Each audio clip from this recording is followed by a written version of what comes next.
Across the Indian Ocean, a web of maritime routes linked East Africa, the Arabian Peninsula, South Asia, and Southeast Asia. These networks, powered by dhow sails and seasonal monsoons, thrived for centuries before European maps redirected global trade.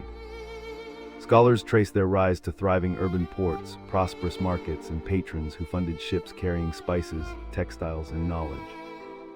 The era reshaped economies, cultural exchange, and even languages, leaving legacies in cities from Kilwa to Calicut. Its decline after the 16th century reveals how empire building and new sea routes shifted power toward Atlantic Europe.